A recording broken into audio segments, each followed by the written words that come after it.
Hello citizens, I haven't got anything prepared today. I just wanted to go over a few things that I've just been thinking about. First thing is I'd like to thank everybody for their kind comments on my last video. Mrs X was very pleased. I think she was quite flattered, but she wouldn't admit it, but I think she was. So you were all really very charming, which was nice. Yeah, you may have noticed as well that I changed my thumbnail on that video to start with, and I had a picture of a honey badger surrounded by a group of lions. And if anybody doesn't know, a honey badger is well, I guess it's a rodent, I suppose, in Africa, and they are astonishingly fearsome and brave, and they they go after lions, and they are ferocious in their defence of themselves, and lions often go up to them and think, we'll have this one, and think, oh fuck, or maybe not, because so vicious are they. And that was the point of the thumbnail, really, was just to suggest that,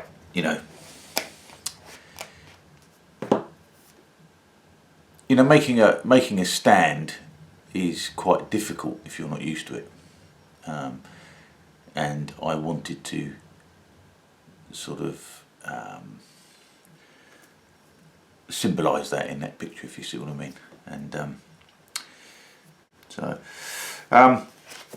and that leads me on to something else that I saw while looking for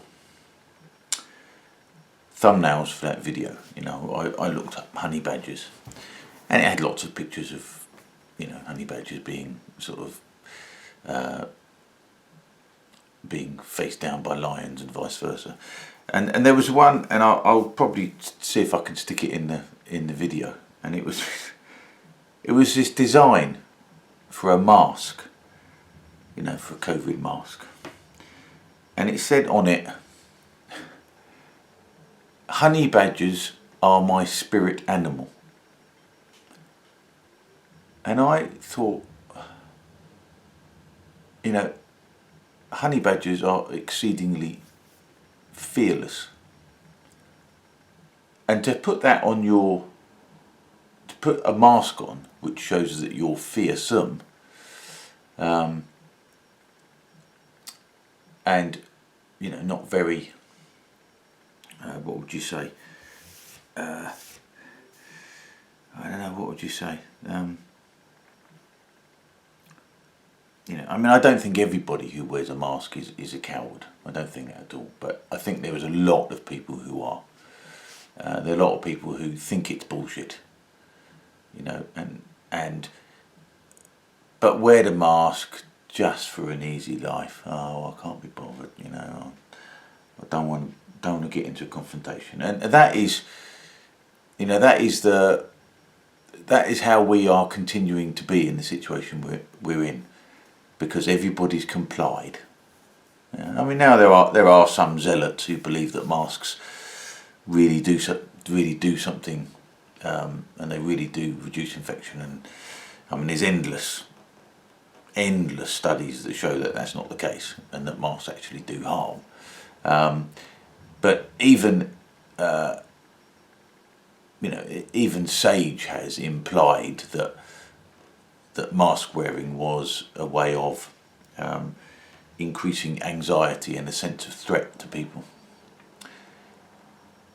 So the fact that somebody would go to the trouble of designing a mask that said, which signals cowardice by telling everybody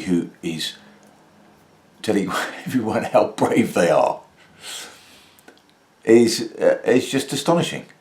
That is virtue signalling on an epic scale, really, because the mask says, I'm a good person because I'm protecting everyone else, but it also says to anybody who looks in any deeper way that it's a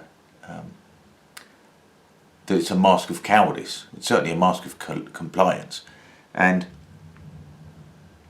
then to tell everybody, having demonstrated how cowardly you are, then to have a message which tells everybody how brave you are. I mean, that's just astonishing. You know, it's the lack of self-awareness of these people is astonishing. But anyway, there was something that popped up in my timeline on Twitter, and I signed up to Twitter. You know, it's probably getting on for 2 years now, to try and attract more traffic to my YouTube channel. No, it hasn't done that, not at all, not in the least. But I have 250 subscribers on there, which is a minimum amount, a tiny amount. But my YouTube subscriber list, which is 14,000 or something like that, it sounds a lot. I mean, it's not a lot compared to most, but even that suggests it's a lot more than it in actuality is. I mean, I get about 1,000. If I'm lucky, I get 1,000 views on my videos. So basically, my viewership is 1,000 people. Now that's fine. It's fine. I mean, it's like there was a time when I would have hoped for more influence, but that's just the way things are. And I can complain about it all day long, or not worry about it, or. But I would urge anybody who is a regular viewer and is on Twitter to try and follow me on Twitter and try and get that number up a bit at least. And then who knows, it might be a a virtuous circle of subscriptions going up. So I would appreciate that if you would do that. But one of the things that came to my attention on Twitter was a group called UK Citizens. Now, I was initially a bit miffed because that's my Citizen X email address, ukcitizenx@gmail.com. So I was a bit miffed about that, to be honest, and thought, what's this? And then I looked into it, and it's this bunch here. So if you've seen them, and they've issued this Declaration of Freedom and Human Rights for UK citizens, and it's basically it's about 20 pages long. No, it's not even that, maybe 15 pages or something, and it's basically stating and claiming our rights as British citizens. And the idea is that everybody downloads this, prints it off, and sends it to the government of the United Kingdom, so 10 Downing Street, the monarch, Queen Elizabeth II, the police commissioner, Cressida Dick, New Scotland Yard, chief executive of the NHS, Simon Stevens, the Scottish Parliament, the Welsh Parliament, and the Northern Ireland Assembly. And this thing is not going to end unless we end it. There's still massive compliance for all this. They're still pushing these vaccine passports like you wouldn't believe. And the only way we're going to get out of this is we don't have an opposition, so there's no point thinking that if you all vote the Labour Party, they'll do something about it, because as we know, all they do is criticise the Tory government for not being tough enough. In the short term, the Lib Dems might be somebody worth going for, because we've got elections coming up this Thursday, local elections, and there's also the Scottish Parliament elections, and I don't know if the Welsh Parliament has an election at the time, or Northern Ireland. I'm not sure actually. So I should have probably looked at that first anyway. But anybody who lives in Wales and Northern Ireland will know that. So, so the idea is for millions of people to send this document, which states and claims our rights as citizens, and we're not getting enough of that. There's plenty in our constitution and in our 1689 Bill of Rights which gives us rights which have just been suspended, and have not been acknowledged at all. And there's been a definite attempt to dilute any semblance of inalienable rights that we might have. We don't have we don't have a constitution in the same way that the Americans do, and their Bill of Rights is much more extensive than ours. But we do have one, and we should make use of it if we can. And there is plenty of common law which protects us. I'm no expert on it, and I would like to know a bit more about it. But there's apparently two types of law: common law and statute law. And statute law seems to be the thing that attempts to undermine common law. Everywhere you look, whenever there's any sort of principle established, there is, there's a dozen caveats that undermine it. So, but nevertheless, the rights do still exist, and the ballot box is not really what's going to save us here. We don't have an opposition, with sufficient strength to challenge the government. Even the Labour Party, even if it was a proper opposition party, is weak beyond measure compared to the Tories. They're lagging massively behind the Tories, which is quite an achievement in itself, really. We've got the worst government we've ever had, and Her Majesty's opposition, which is actually even worse. So, in a way, that's quite an achievement. The other person that they suggest you write to is Sir Graham Brady, who's the leader of the influential 1922 committee, Conservative MP. And it gives a background, and it suggests that there should be citizen committees. UK citizens' confidence in the UK Parliament, including government, members of the Parliament and associated bodies, has eroded to such an extent that we will, without further notice, be instituting a system of citizen committees to be administered by the people and operated on behalf of the people. UK citizens' interests are best served where a professional and respected working relationship between the government and the people is forged and maintained in relation to the operating and function of the citizen committees. However, and this is important, such a relationship is not a requirement.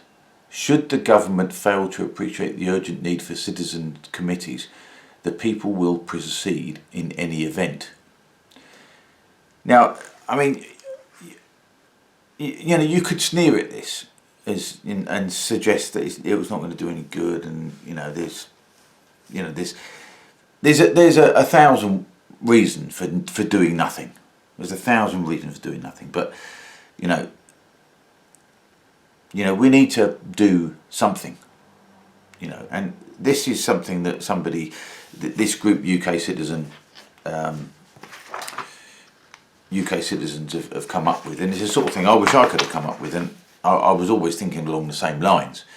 And then they state things about the rule of law and separation of powers, freedom, human rights and individual autonomy, freedom from fear, propaganda, covert tactics, which is quite topical, freedom to your family life, freedom to access healthcare, bodily autonomy. And then there's a conclusion, which I'll read the conclusion. But you should try and get this stuff downloaded yourself. Malfeasance and misfeasance and malfeasance. The government has transformed the UK from one of the oldest liberal parliamentary democracies in the world to a police state, and in doing so is responsible for crimes against humanity. Individuals and government can and will be held accountable for their acts and omissions. That's important, that. Many instances of abuse of power have been committed both by individual MPs and collectively by the government. Intended and reckless acts have harmed UK citizens. Government power has not been restrained by Parliament, and at times the government has acted beyond its legal power and authority. UK citizens believe such acts to be ultra-vires, which I think is outside of their remit. I think that's what it means. Conscious and reckless indifference to UK citizens has been ongoing. Willful misconduct through, for example, the implementation of disproportionate regulations, the unlawful awarding of government contracts, which is another important point, and the flouting of regulations by MPs has led to an abuse of the public's trust without reasonable excuse or justification. The consequences are stark. Civil and criminal proceedings against those public officers that have abused the trust of UK citizens through misconduct and willful neglect will follow. UK citizens are free. We do not consent to the destruction of our liberal parliamentary democracy. We will restore the balance of power that once existed between UK citizens and the state by returning the power to the people. And then you can sign it there, you see. If you sign it there. And it gives a little précis of the Universal Declaration of Human Rights. And the Universal Declaration of Human Rights, the UDHR, consists of 30 articles detailing an individual's basic rights and fundamental freedoms that are inalienable and applicable to all human beings. Starts off, all human beings are free and equal. Number 2, no discrimination. And it goes on about race, colour, sex, language, religion. Number 3, right to life. Number 4, no slavery. Number 5, no torture and inhuman treatment. And it goes on for 30 things. And the last one, it says human rights can't be taken away. Nothing in this declaration may be interpreted as implying for any state, group or person any right to engage in any activity or to perform any act aimed at the destruction of any of the rights and freedoms set forth herein. This, I think, is what is needed, is a statement of our rights and a claiming of them. We need to stake our claim to this, because we haven't done that, and we've allowed government to make our freedoms conditional on our good behaviour or our medical condition, or we'll get freedom if we surrender our bodily autonomy. Now, that's not freedom. That isn't freedom at all. And how anybody could think they were free under those circumstances, it just boggles the mind. I can't imagine why anybody would think that. Why anybody think that was a deal worth having.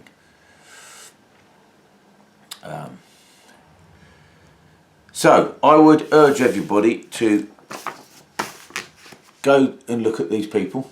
They do have a Twitter account,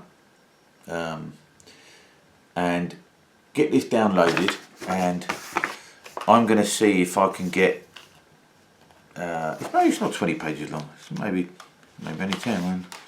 I'm not going to read it now, but it's not many. It's not 20.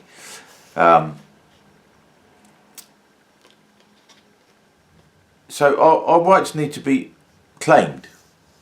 We need to claim these rights because they're ours, and they're not to just be taken away arbitrarily,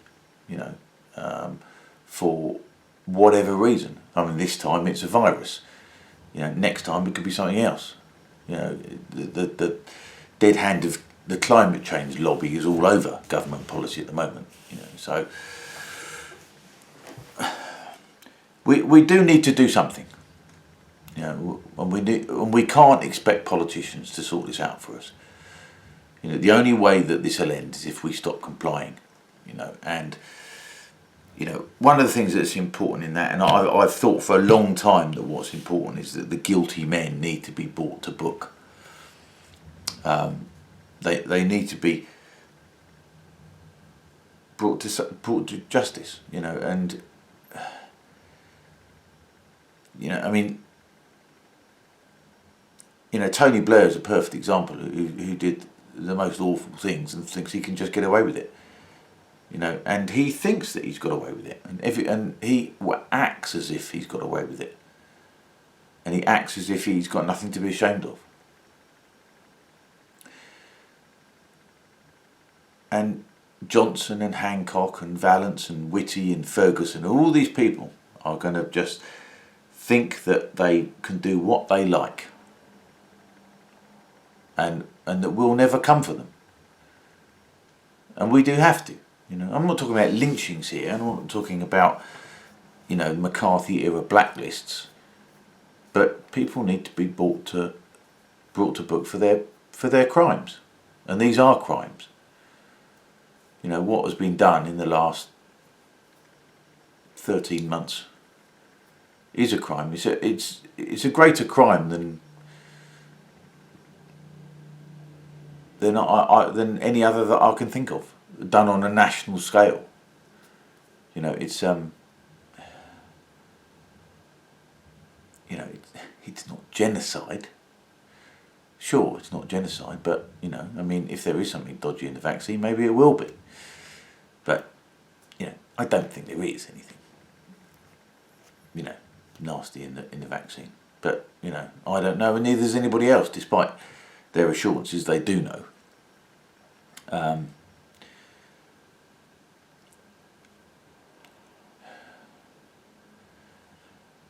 But anyway, you know, I would suggest that people do this, and I'm going to get in touch with UK Citizens and ask if there's anything else that I can do. I mean, a while back I compiled my own little sort of manifesto on surveillance. Actually, maybe I'll send them that. But anyway, I should, you know, it's up to us to fix this. You know, it's no point asking the politicians to do it because they won't do it. They've got their own agenda. But it's a newspaper. It's called The Light newspaper. It's, you know, it's tiny circulation, but it gives alternative views and alternative news against the mainstream. You know, obviously it's a tiny circulation, and you know, you can buy 10 copies for £10 and give them out to other people, which might be worth doing. But that's a kind of direct action which might be worth doing as well.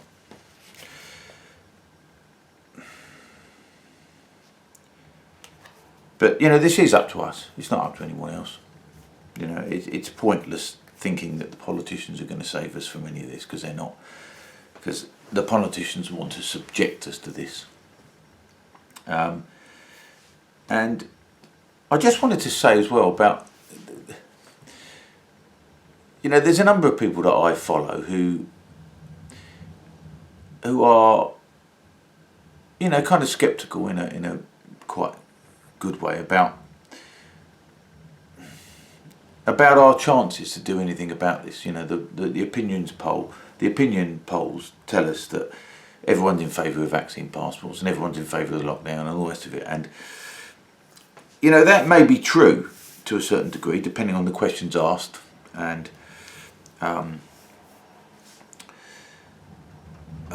the way that the questions are phrased. But there is, without wanting to be sort of baselessly optimistic, you know, right is on our side. The truth is on our side. And we should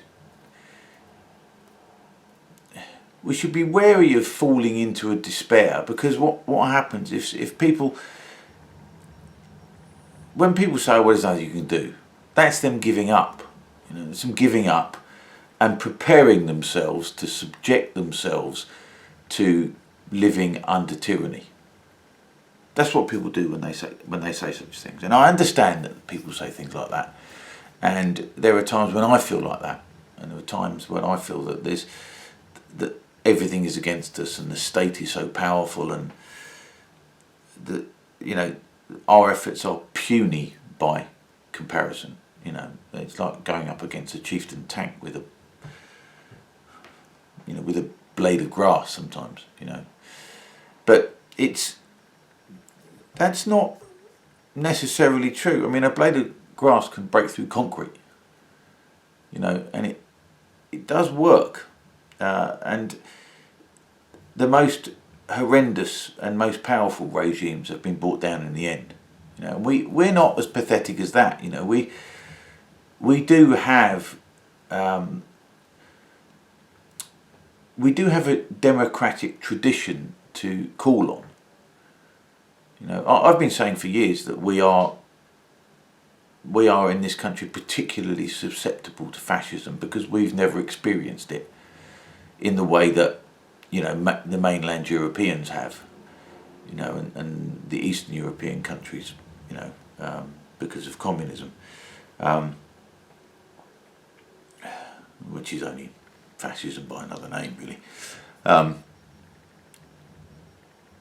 So we do have a democratic tradition to call upon. You know, we do have some, you know, examples of that we don't. You know, for instance, we've never had identity cards in this country. We had them for a short time in the Second World War, but Winston Churchill, God love him, he'd already decided in 1943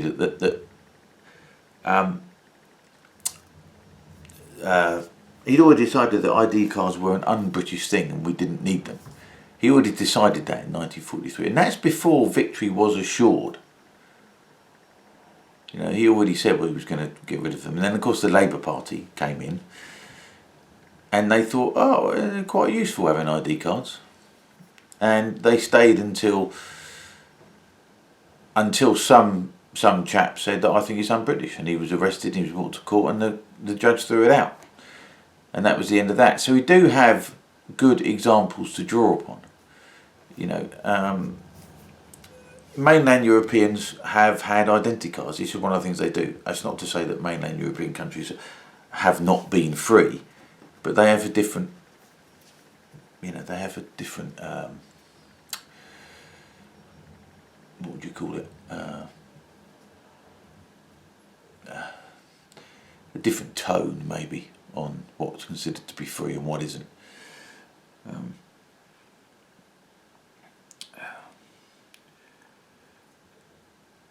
So the arguments are on our side, and if you despair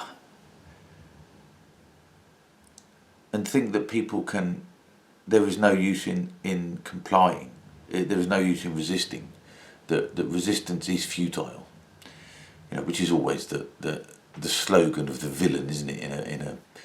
In movies and stuff, you know, resistance is futile. You know, you've got to remember that is just a tactic. That's just a tactic. When Tony Blair gets up and says vaccine passports are inevitable, it's not because they're inevitable. He says that because he's trying to get you to give up before fighting. If he says it's inevitable and you believe him, then you'll just think, you'll quite logically think, well, if we're going to lose anyway, then why waste any energy in fighting it? So it's a logical conclusion to do that. But what you got to remember is that is a tactic. It's a tactic to make you give up. You know, they're not inevitable in the least. You know, there are serious ethical concerns behind it, and it's not in our tradition to have such things. You know, so we need to draw on our traditions and refuse.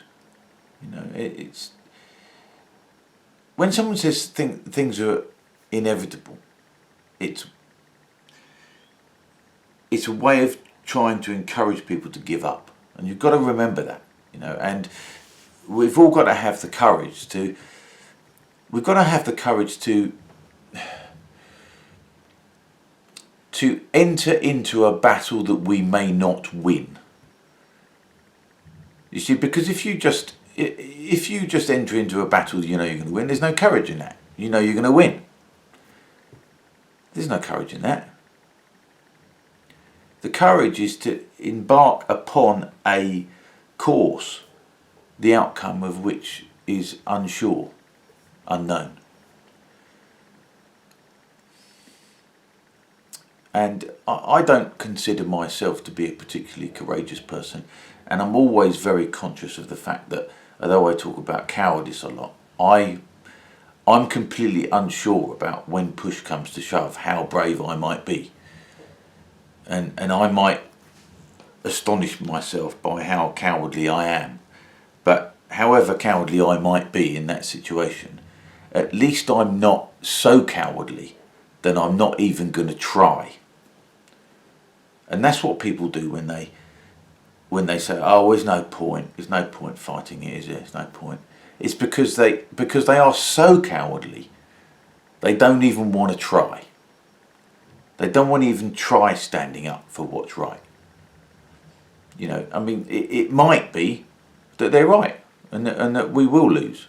It might be, but nobody knows that. Nobody knows that for sure. You know, so, and you've also got to remember as well that these people they're a bit desperate. When they say things like they're inevitable, they know that they're losing the argument. They know that they've lost the argument already. So they know they can't win on argument, so they're just trying to use momentum to win. But the truth will out. The truth will out, and you know, we do have to toughen up, and we do have to make sacrifices, and we do. There is nothing inevitable about us losing. There's nothing inevitable at all. You know, each demonstration I go to is bigger than the last. You know, and the last one I went was, well, I thought it was fucking huge. You know, I'm not going to get into the game of trying to guess how many people were there, because I've no way of telling. But all I know is that in the last 3 demonstrations I've been on, each one has been bigger by an order of magnitude than the last one.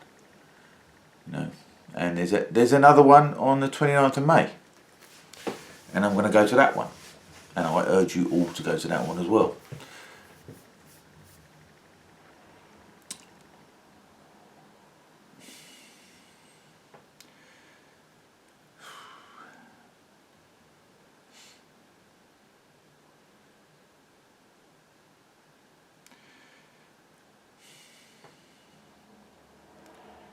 You see, I don't actually think of this as being a lost cause. You know, I don't think of it as being a lost cause at all. I think of it as being, this is the struggle of our times. This is the struggle that has been handed to us. You know that scene in Fight Club. He says, you know, we've got no great battles to fight. You know, because there's no wars to fight. But this is our war, and it is a spiritual war.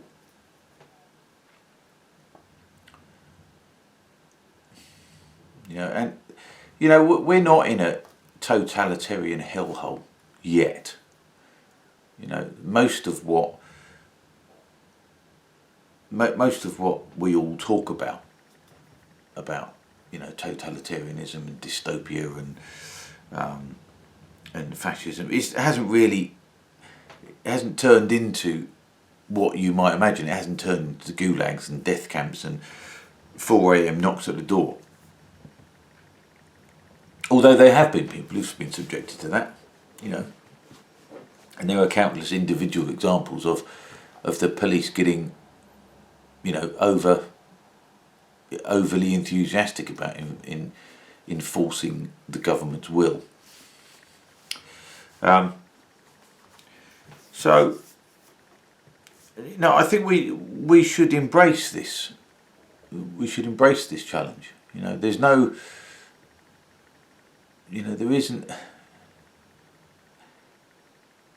any greater call on our time than to ensure that we pass our free society on to our children. You know, there's no greater cause than that.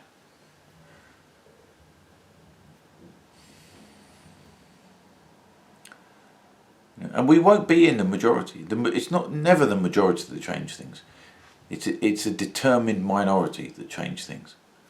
You know, it's the determined minority that have taken over all the institutions.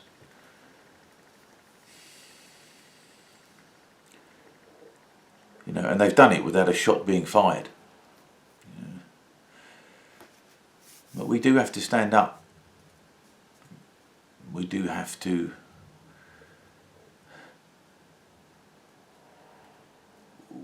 be courageous enough to enter into the battle that we might lose. Because just wanting to be on the winning side is you know, there's no bravery involved in that. You know, this is what's so sort of disgusting. I can't use a better word than that, than the people who said, oh, there won't be vaccine passports, that's just a conspiracy theory. They're the people that are now saying, well, I don't see a problem with it. Because when they were saying there won't be vaccine passports, they were saying there won't be vaccine passports because vaccine passports are wrong. So we don't think they're going to have them because they're wrong. And now they're being forced on us, instead of actually fighting them and said, hold on, we never thought this was happen. Now we're going to resist and fight them. They're not doing that. They're just saying, well, I don't see a problem with it. You know, that's what they say. You know, they're basically saying, I knew it was wrong then, and I was in a position where I could say it was wrong. And I know they're wrong now, but because now I don't want to put in the effort or risk anything by resisting them and fighting them now, I'm just going to say that there's no problem with them, that I have no problem with them. And that really is, not only is it unprincipled, it's also quite cowardly. Because all they want is just to not be on the losing side, not to be in the minority, not to be thought of as a conspiracy theorist.